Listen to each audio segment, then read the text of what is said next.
Novel کا نام ہے قاتل جان اور اس کو لکھا ہے لائبہ خان نے۔ میں اس شخص کا قتل اپنے ہی ہاتھوں کروں گا، مگر ونی میں آئی اس لڑکی سے ہرگز نکاح نہیں۔ آغا آپ کا حکم بجا، مگر اس حکم کو میں ماننے سے انکاری ہوں۔ بھاری مردانہ آواز پر چادر میں لپٹا وہ وجود بری طرح چونکا۔ شاہ سالک شاہ، تم مجھے انکار کرو گے اپنے آغا کو؟ میرے بیٹا مارا گیا ہے۔ زمان بیٹا، میرا خون، میرا لخت جگر، اور تم ان پر رحم کھا رہے ہو۔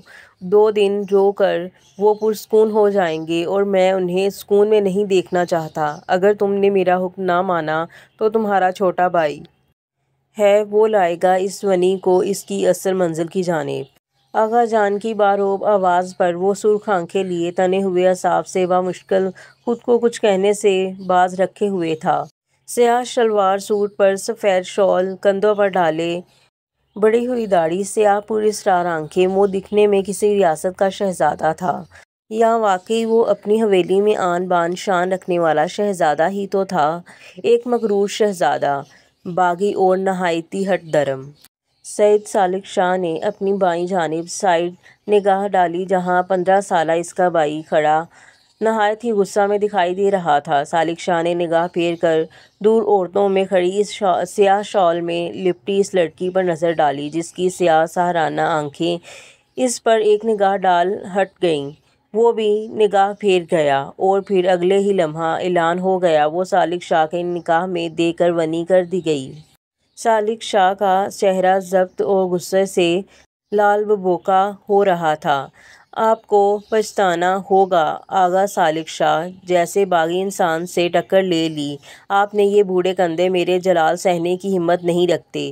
باغی سرگوشیانہ آواز نے انہیں وارن کیا۔ وہ سانس روک کر سالک شاہ کو دیکھنے لگے۔ اس کے چہرے سے صاف واضح تھا وہ جو کہہ رہا تھا واقعی وہ کرنے کا عزم کر چکا تھا۔ اب دیکھنا تھا اس بار ونی کی گئی لڑکی کی قسمت بدلنی تھی یا حویلی والوں کی۔ آج کے دن ہر مرد کے لیے میرے دل سے عزت نکل گئی۔ یا خدا، اس شخص کو دیکھ مجھے یقین ہو گیا ہر مرد کی فطرت ایک جیسی ہے۔ یہ بہت ظالم نکلا، حق کا ساتھ نہ دے سکا۔ چادر میں چھپے اس وجود نے گہرا شکوہ دل ہی دل میں کیا۔ وہ بھی شاید ابھی سالک شاہ سے انجان تھی۔ گہرا جنگل اور گہری ہوتی شام میں کھلے آسمان کے نیچے سیاہ عبائے میں ملبوس وہ نوجوان لڑکی بغیر پیچھے دیکھے، پھولی سانسیں، تھکے قدم لیے بغیر رکے سامنے کی جانب بھاگے جا رہی تھی۔ جنگل پورا خاموشیوں میں ڈھکا تھا، ایسے میں آسمان کی جانب جاتے وہ بڑے کتنے سال پرانے درخت اس جنگل کو اور خوفناک بنا رہے تھے۔ سیاہ رنگ کے حجاب کے ساتھ سیاہ ہی نقاب کیے وہ آنکھوں میں ہلکی سی نمی لیے بھاگتے بھاگتے تھک چکی تھی، مگر قدم تھے کہ رکنے سے انکاری۔ اگر رک جاتی تو نچوڑ لی جاتی۔ اس کے پیچھے ہی جینز اور شرٹ میں ملبوس 3 لڑکے خباثت سے ہنستے ہوئے یوں بھاگ رہے تھے جیسے وقت دے رہے ہوں، جتنا آزمانا چاہتی ہو آزما لو، یا اللہ تجھے تیرے محبوب کا واسطہ کوئی مدد بھیج۔ دل سے آہ کی صورت نکلی، دعا لمحوں میں قبول ہوئی تھی۔ سامنے ہی مہنگی سفید چمکتی گاڑی سے ٹیک لگا کر کھڑا ایک شخص اپنے سامنے سر جھکا کر کھڑے 3 لوگوں پر سخت برہم ہو رہا تھا۔ ڈوبتے سورج کی نارنجی روشنی نے اس کی سفید رنگ میں سرخی شامل کی ہوئی تھی۔ چوڑی جسامت، 6 فٹ سے نکلتا قد، وہ ایک شاندار مردانہ وجاہت کا شاہکار، چہرے پر سخت سنجیدہ تاثرات لیے اپنے سامنے کھڑے سیاہ لباس میں ملبوس اپنے گارڈز کو کار خراب ہونے کی وجہ سے جھاڑنے میں مصروف تھا، جبکہ جیب میں پڑا فون کتنی ہی بار بج کر بند ہو چکا تھا۔ یک لخت اس کی توجہ اپنی دائیں جانب ایک لڑکی پر گئی جو ہامتی ہوئی اس کی ہی جانب آ رہی تھی۔ اس کے پیچھے بھاگتے ان لڑکوں کے چھپنے سے پہلے وہ ان کی شکلیں دیکھ کر حفظ کر چکا تھا۔ سیاہ نگاہوں میں ایک لمحہ میں وحشت اتری تھی جب اچانک وہ لڑکی اس کے کچھ نزدیک آ کر رکتی، گہرے گہرے سانس لینے لگی۔ اپنے کام پر لگو، بھاری گمبھیر آواز میں اپنے گارڈز کو آرڈر دیتے اس نے دوسرے گارڈ کی اپنی جانب بڑھائی ہوئی پانی کی بوتل تھام لی۔ ریلیکس، یہاں آئیں۔ کار سے کچھ فاصلہ پر پڑے بڑے سے پتھر کی جانب اشارہ کرتے اس شخص نے عبائی میں ملبوس لڑکی کو ہاتھ سے اشارہ کرتے قدم بڑھائے، جبکہ اپنے پیچھے ایک نظر دیکھ وہ بمشکل سانسیں ہموار کرتی اس شخص کے پیچھے چھوٹے چھوٹے قدم اٹھاتی پتھر پر جا بیٹھی۔ سب ٹھیک ہے، ریلیکس۔ پانی کی بوتل اس کی جانب بڑھاتے شخص نے جیسے اس کو پرسکون کرنے کی کوشش کی۔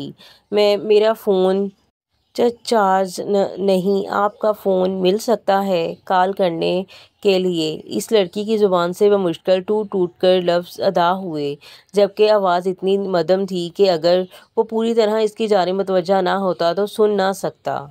پانی پیجیے، ریلیکس ہو کر کال کیجیے گا۔ اس شخص نے ایک بار پھر اپنے بڑے ہوئے ہاتھ کی جانب اس کی توجہ دلائی، جبکہ وہ آنکھوں میں عجیب سا تاثر لیے نفی میں سر ہلا گئی۔ منرل واٹر ہے اور اب تک اسے نہیں کھولا گیا۔ سو ریلیکس، اس میں کچھ نہیں ملا۔ اس شخص نے بڑے آرام سے اس کے دماغ میں چلتے سوالات کا جواب دیا، جبکہ وہ اب بے اختیار حیران ہوتی اسے تکنے لگی۔ ایک جانب سے آنکھوں میں حیرت تھی تو دوسری جانب پراسراریت۔ نگاہ پھیر کر وہ بوتل تھام گئی، جبکہ وہ شخص اب اس کی جانب سے رخ پھیر کر جیب سے فون نکال کر کوئی نمبر ڈائل کرنے لگا۔ بوتل کا ڈھکن کھول کر وہ ابھی 2 ہی گھونٹ پی پائی تھی جب اچانک اسے محسوس ہوا کسی کانٹے نما چیز نے اسے پاؤں پر کاٹا ہو۔ وہ بایاں اوپر کر کے اپنا پاؤں دیکھتی جب اچانک اس کی نگاہ اپنے سامنے کھڑی شخص کی جانب گئی، جو اپنا فون اس کی جانب بڑھا کر کھڑا تھا۔ آنکھوں کے سامنے اچانک اندھیرا آیا، جس کو وہ نظر انداز کرتی بوتل نیچے زمین پر رکھ کر فون تھام گئی۔ ہاتھوں نے جلد بازی سے نمبر ڈائل کرتے فون کان سے لگایا۔ دوسری جانب 4 بیل پر ہی فون ریسیو ہو گیا۔ عاشر بھائی، میں گل، آپ کہاں ہیں؟ کال ریسیو ہوتے ہی وہ بے تابی سے بولی، جبکہ اچانک اس کا سر گھومنے لگا، جبکہ دوسری جانب سے عاشر نامی شخص اس سے جگہ کا پوچھ رہا تھا۔ وہ تھی کہاں آخر؟ بھائی، میں جنگل والی روڈ پر ہوں، پلیز آ جائیں۔ میں کب سے آپ کو ڈھونڈ رہی ہوں، میرا فون چارج نہیں، کب سے ڈیڈ ہو گیا، پلیز آ جائیں۔ بولتے بولتے اس کے گلے میں گلٹی سی پھنس گئی، جبکہ آنکھوں ننھے قطرے بھی جاری تھے۔ نہیں، 15 منٹ نہیں، جلدی آؤ پاپی۔ اپنی کزن کے فون لیتے وہ ضدی بچے کے انداز سے بولی، جبکہ سامنے کھڑا شخص اپنے پیر سے جوتا اتارنے لگا۔ وہ ضرور حیران ہوتی، مگر پریشانی ایسی تھی کہ وہ ہر چیز نظر انداز کر رہی تھی۔ بس آ رہے ہیں گل۔ گل کی نم آواز سنتی وہ پاس کھڑے عاشر کو جلدی چلنے کا کہتی فون کاٹ گئی۔ یہ پہنو۔ اپنے سیاہ بوٹ اس کے سامنے رکھتے اس شخص نے اپنا فون لیتے جیب میں رکھ لیا، جبکہ گل حیرانی سے کبھی اس شخص کو تو کبھی اپنے سامنے پڑے ان بوٹس کو دیکھتی۔ آپ کے جوتے ٹوٹے ہوئے ہیں اور اس جگہ بہت سی ایسی چیزیں ہیں جو زخمی کر سکتی ہیں، اس لیے یہ پہن لیجیے۔ اس نرمی سے جواب دیتے وہ خود صرف سیاہ رنگ کی جرابیں پہنے گارڈز کی جانب بڑھ گیا۔ اپنے پاؤں میں ہوتے عجیب سی درد پر وہ نہ چاہتے ہوئے بھی اپنی ٹوٹی ہوئی سینڈل اتار کر وہ بوٹس قریب کر کے پہن گئی۔ پہننے کیا تھے، وہ اتنے بڑے اور کھلے تھے کہ پاؤں ان میں آرام سے فٹ بال کھیل سکتے تھے۔ گلا خشک ہونے پر وہ پاس پڑی بوتل اٹھا کر پانی پینے لگی، جب اچانک اس کی آنکھوں کے سامنے اندھیرا چھا گیا۔ بے اختیار اس کی نگاہ اپنے قریب آتے شخص پر گئی۔ یہاں سے اٹھ جائیں، اب یہاں کوئی بھی زہریلی چیز آ سکتی ہے۔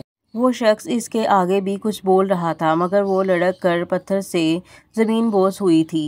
سیکنڈ کا کھیل تھا۔ اپنے سامنے اسے بے جان ہو کر گرتے دیکھ اس شخص کی پراسرار آنکھوں میں سرد پن اترتا زمین پر گری اس لڑکی کی جانب گھٹنوں کے بل بیٹھتے وہ ابھی اسے چھوتا جب اچانک فون بج اٹھا۔ فون اس کے ہاتھ میں ہی تھا جس پر اسی نمبر سے کال آ رہی تھی جس نمبر پر ابھی اس گل نامی لڑکی نے کال کی تھی۔ کال ریسیو کرتے وہ فون کان سے لگا کر اپنے سامنے گری اس لڑکی کے سر تلے اپنے ہاتھ رکھ گیا۔ اب سیدھا شاہ حویلی آ جائیے گا، یہ بے ہوش ہو گئی ہیں۔ دوسری جانب کسی لڑکی کی آواز سنتے اس شخص نے بمشکل اپنے لہجہ کا سرد پن کنٹرول کیا، جبکہ چہرے پر سخت ترین تاثرات تھے۔ راستے سے کسی سے بھی پوچھ لیجیے گا کہ صالح شاہ سے ملنا ہے، میرے پاس لے آئے گا۔ لہجے میں سرد ہن کے ساتھ ایک غرور سا تھا، جبکہ دوسری جانب وہ لڑکی کچھ بول رہی تھی، مگر صالح شاہ فون ڈسکنیکٹ کرتا اس لڑکی کو آگے بڑھ کر بازوؤں میں اٹھاتا کار کے قریب آیا۔ گارڈز صالح شاہ کو دیکھ کر حیران ہوئے، مگر جلد ہی نگاہیں جھکا گئے۔ کار ٹھیک ہو چکی تھی، اس لیے صالح شاہ نے اسے بیک سیٹ پر لٹا کر کار کا دروازہ بند کیا۔